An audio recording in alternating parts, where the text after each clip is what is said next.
दोस्तों आप लोग देख सकते हो कि यहाँ पर हमारे पास एक प्रश्न दिया हुआ है। निम्न समीकरण के युग्म को विलोपन विधि तथा प्रतिस्थापन विधि से हल कीजिए। कौन सी विधि अधिक उपयुक्त है? ठीक है। तो चलिए इस प्रश्न को हम हल करते हैं। तो सबसे पहले हम ज्ञात करेंगे विलोपन विधि से। ठीक है। तो सबसे पहले हम विलोपन विधि से ज्ञात करेंगे। तो यहाँ पे लिख लेते हैं विलोपन विधि। विलोपन विधि। तो पहले हम इसी विधि से ज्ञात करते हैं। तो यहाँ पे समीकरण हम लिख लेते हैं 1 नंबर का। x प्लस वाई बराबर 5 है। ठीक है, ये पहला समीकरण है। और दूसरा समीकरण दिया हुआ है कितना? 2x माइनस 3y बराबर 4। तो ये हमारा दूसरा समीकरण दिया हुआ है। ठीक है। अब यहाँ से क्या करते हैं, समीकरण 1 में हम 2 से गुणा करते हैं। ठीक है। तो यहाँ पे नीचे में हम लिख लेते हैं समीकरण 1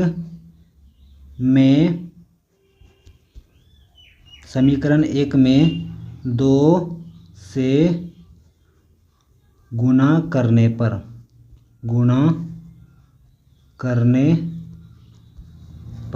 ठीक है। तो समीकरण 1 में हम 2 से गुणा करते हैं तो कितना हो जाएगा ये? 2x प्लस 2y बराबर यहाँ पे हो जाएगा ये 10। इसको हम मान लेते हैं तीसरा समीकरण। ठीक है। तो अब यहाँ से क्या करते हैं, तीसरे समीकरण में हम दूसरे समीकरण को घटा देते हैं। तो तीसरे में हम दूसरे को घटा देते हैं। और यहाँ पे हम लिख लेते हैं पहले समीकरण 3 से 2 घटाने पर। ठीक है। तो हम घटा देते हैं घटाने पर। यहाँ पे हम लिख सकते हैं 2x प्लस 2y बराबर ये 10। और नीचे में लिखेंगे 2x माइनस 3y बराबर 4। तो ये हमारा दूसरा समीकरण दिया हुआ है नीचे में। तो इसको घटाते हैं। यहाँ पे चिन्ह बदल जाएगा, माइनस प्लस माइनस माइनस, और ये भी माइनस हो जाएगा। तो ये कैंसिल हो जाएगा। ठीक है। तो यहाँ से ये हो जाएगा 5y बराबर ये हो जाएगा 6। तो यहाँ से हम y का मान कितना निकाल सकते हैं? 6/5। अब यहाँ से y का मान समीकरण 1 में हम रखते हैं। ठीक है। तो समीकरण 1 में y का मान रखने पर। ठीक है।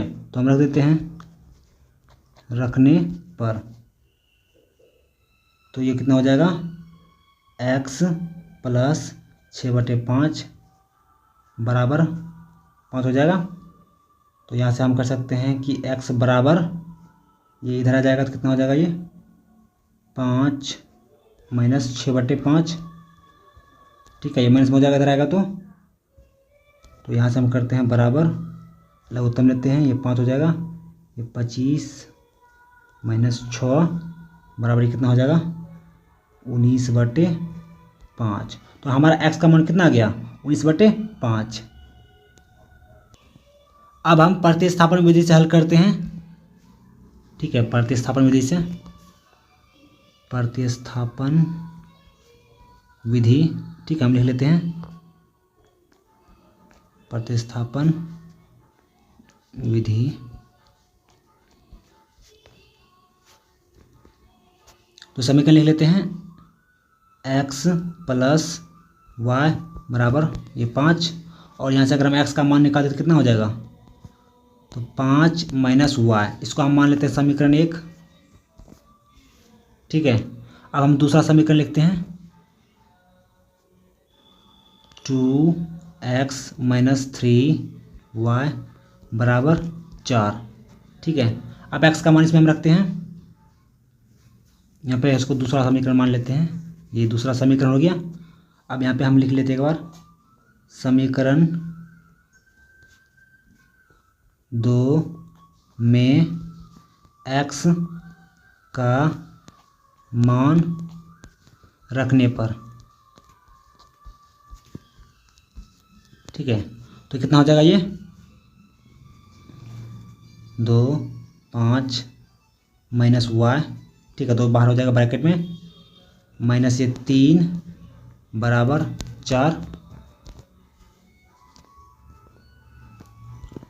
तो ये कितना हो जाएगा 10 माइनस 2 वाई, ये माइनस 3 वाई हो जाएगा। तो यहाँ पर वाई होगा, यहाँ पर मैं वाई देने के लिए भूल गया था, तो यहाँ पे वाई होगा ना, तो यहाँ पर वाई देते हैं थोड़ा सा, ये 3 वाई है, क्योंकि यहाँ पे देख सकते हो कि ये हमारा वाई में है, तो इसीलिए यहाँ पर भी वाई देना पड़ेगा, तो हमने दिए थे वाई, ठीक है। अब यहाँ से बराबर हम लिख सकते हैं बराबर 4, ठीक है, और ये कितना हो जाएगा 10 माइनस 5 वाई बराबर 4, ठीक है।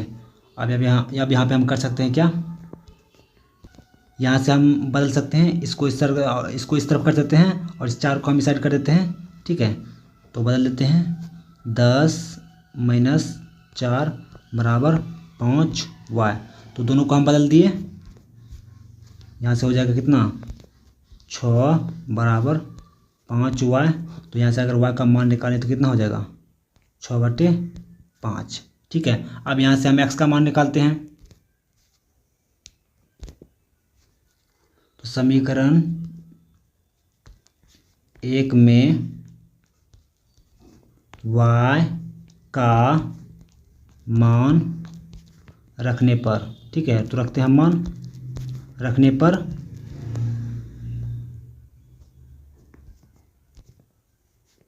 तो x बराबर लिख सकते हैं 5 माइनस वाई, ये हमारा समीकरण 1 था, तो 5 माइनस, तो y का मान कितना है